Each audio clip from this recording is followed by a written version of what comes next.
Bien-aimés dans le Seigneur, grande est ma joie de vous retrouver encore ce jour. Et que la grâce de Dieu demeure avec chacun de vous. Et dans notre numéro passé, nous avions parlé de l'importance du courage dans la vie chrétienne. Nous avons besoin d'être courageux lorsque nous voulons accomplir beaucoup de choses, des choses, de grandes choses pour la gloire de Dieu. Nous avons véritablement besoin d'avoir un cœur courageux. Et je voudrais, avant de continuer, vous rappeler aussi les raisons pour lesquelles, quelques raisons pour lesquelles nous devons avoir un cœur courageux. Première raison sur ma liste ici, c'est que vous avez besoin de courage pour obéir à la parole de Dieu. Ce n'est pas facile, disons la vérité, d'obéir à la parole de Dieu. Imaginez quelqu'un qui vous blesse profondément, quelqu'un prêt à vous détruire, à vous nuire, quelqu'un qui vous a nui, quelqu'un qui a décidé en découdre avec vous. Mais la parole de Dieu nous demande que nous devons vraiment pardonner à ceux qui nous ont offensés. Ce n'est pas facile. Il faut véritablement être quelqu'un de courageux pour obéir à la parole de Dieu. Imaginez quand Dieu demande à Moïse de se présenter dans le palais de Pharaon et de lui dire de laisser aller son peuple, de laisser partir son peuple. C'est vraiment une mission suicide. Obéir à la parole de Dieu n'est pas chose facile. Il faut avoir véritablement un cœur courageux. Nous avons besoin d'un cœur courageux pour obéir à la parole de Dieu. Faire sa volonté, demeurer dans sa volonté. Il faut véritablement avoir un cœur courageux. Josué avait toutes les raisons de ne pas pouvoir accepter cette mission si difficile. Mais il a dû faire quoi? Il a dû prendre l'option de Dieu, selon Josué le chapitre 1, le verset 8, que ce livre de la loi ne s'éloigne point de ta bouche, médite le jour et nuit pour agir fidèlement selon tout ce qui est écrit, car c'est alors que tu auras du succès dans tes entreprises, c'est alors que tu réussiras. Sans le courage, impossible, quasiment impossible, dans ce monde difficile qui se complique de jour en jour, les jours mauvais arrivent. Oui, on a besoin du courage pour affronter les obstacles quotidiens qui se dressent devant nous. On a besoin du courage. Nous avons besoin du courage. Regardez les enfants d'Israël. Ils avaient véritablement besoin du courage pour déloger les Cananéens. Ils avaient besoin du courage. Les gens occupaient Canaan avant leur arrivée. Quand Moïse a envoyé les 12 espions, vous vous souvenez bien sûr du rapport des 10. Quand ils ont fini leur rapport, la Bible dit que tout le peuple, la nuit, ils ont pleuré toute la nuit. Parce qu'ils ont exagéré ce qu'ils ont vu sur le terrain. Il y avait vraiment des géants. Il faut le courage pour affronter ces géants. Il faut véritablement le courage. Et c'est important de le savoir. Deuxième raison pour laquelle nous devons véritablement avoir le courage, vous avez besoin de courage pour affronter les forces des ténèbres. Dans Luc 10, 19, Jésus l'a dit clairement, il dit, voici, je vous ai donné le pouvoir. Dieu sait que les forces des ténèbres ne replient devant aucune situation. Les forces de ténèbres travaillent de jour en jour pour envahir la terre. D'ailleurs, Ésaïe 60 le dit, les ténèbres ont couvert toute la terre. Donc nous avons besoin du courage. Et Jésus va le rappeler à ses disciples que nous sommes. Il dit, voici, je vous ai donné le pouvoir de marcher sur les serpents et les scorpions et sur toute la puissance de l'ennemi, et rien ne pourra vous nuire. Quelle merveilleuse promesse. Si ce n'était pas le sacrifice de Christ à la croix, qui sommes-nous? Qui es-tu pour faire face à une force des ténèbres? Et gloire à Dieu. Jésus a vaincu Satan. Il a vaincu le pouvoir du mal. il a vaincu, il a livré publiquement en spectacle toute la puissance des ténèbres. Il les a vaincus à la croix. Et c'est pourquoi, au nom de Jésus, tous les genoux fléchissent et les langues confessent que Christ est Seigneur, à la gloire de Dieu notre Père. Donc c'est important pour nous. Nous devons être armés du courage. Comme je le disais la dernière fois, la taille de Goliath ne va pas disparaître, non. Nous allons continuer à voir Goliath.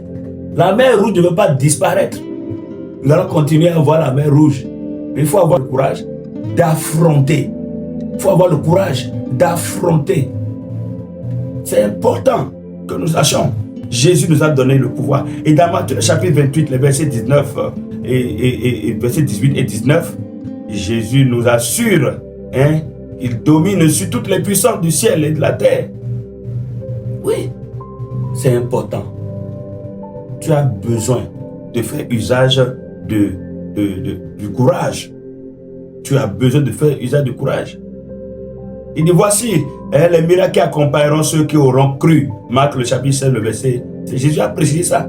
Tout croyant peut chasser les démons. Si tu n'es pas courageux, tu ne peux pas faire face à une personne qui abrite les démons. Il faut être courageux. Il faut être courageux. Parce que c'est pas... je me rappelle, ce jour-là, nous étions allés dans un village et il y avait un jeune homme qui était devenu... fraîchement, il était devenu fou. Nous, on allait dans une visite dans le village. Nous étions 3 pasteurs. Et on allait quand ils ont remorqué ce jeune, un jeune qui est devenu fou sur le champ. Ils l'ont remorqué sur la moto. Et c'était sur un sentier, nous allions, quand nous avons vu que le jeune faisait du bruit sur la moto, il racontait du n'importe quoi. Et le conducteur s'est arrêté. Je connaissais le conducteur parce que nous avions implanté une église dans le village où le conducteur habite. Donc il m'avait reconnu. Il dit, pasteur, nous avons besoin d'aide. Ce jeune est devenu fou. Et nous ne savons quoi faire. Nous l'avons juste remorqué pour voir si on peut retrouver quelqu'un quelque part qui allait nous aider. Il faut, avec tout ce qui se passait, avec tout ce qu'il faisait, il faut avoir le courage pour affronter ce genre de cas dans la prière. Mais laissez-moi vous dire, on s'est mis à prier. On a commencé par discuter avec lui comme si de rien n'était. Ce jeune a été libéré sur place. Il est retourné. Il est un témoin vivant dans ce village. C'est pour vous dire, la parole de Dieu est oui et amen. Il n'y a rien à faire. Il n'y a rien à faire. La parole de Dieu est oui et amen. Moi, je l'ai expérimenté. Et je vous annonce cette bonne nouvelle. Jésus vous a donné aussi le pouvoir. Si vous croyez en lui, vous avez le pouvoir. Il dit, je vous ai donné le pouvoir de marcher sur les serpents, les scorpions. Et après, il dit, voici les miracles qui accompagneront ceux qui auront cru. En mon nom, ils chasseront des démons. Oui, c'est une réalité. Si tu ne l'as jamais expérimenté, il faut juste avoir la foi. Oui, les chrétiens peuvent chasser les démons. Troisième raison pour laquelle il te faut avoir le courage. Vous avez besoin du courage pour affronter le mal. Le mal dans ce monde aujourd'hui est tellement grandissant. Le mal a pris le pas sur le reste.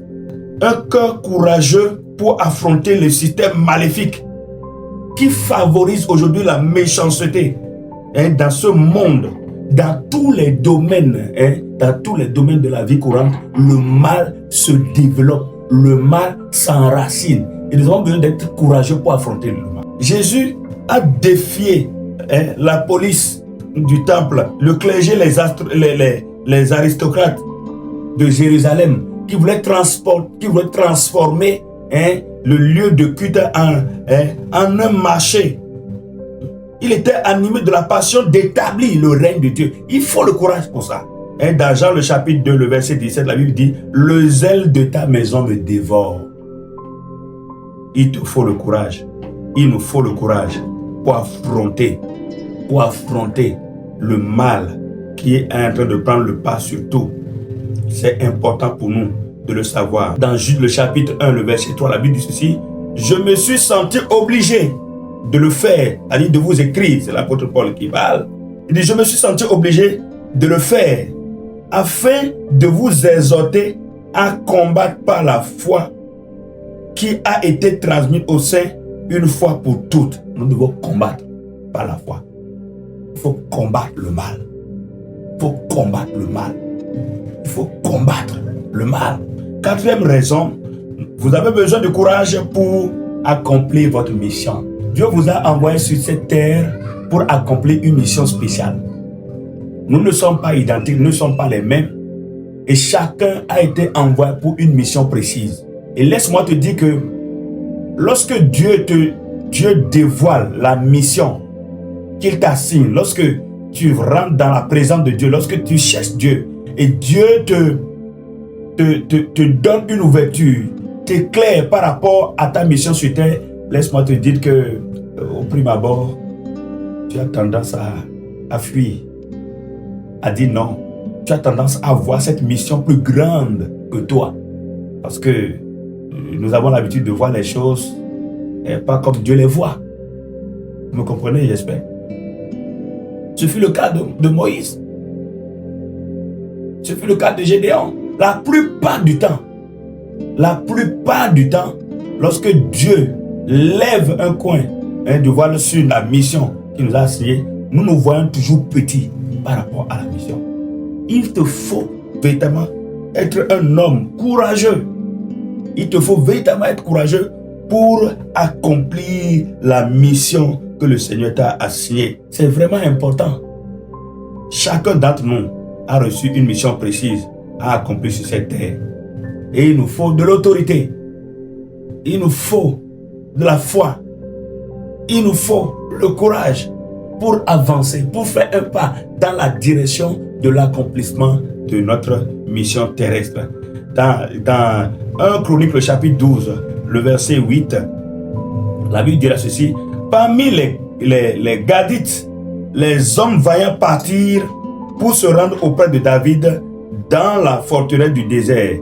Des soldats exercés à la guerre, armés du bouclier et de lances, semblables à des lions et aussi promptes que des gazelles sur des montagnes.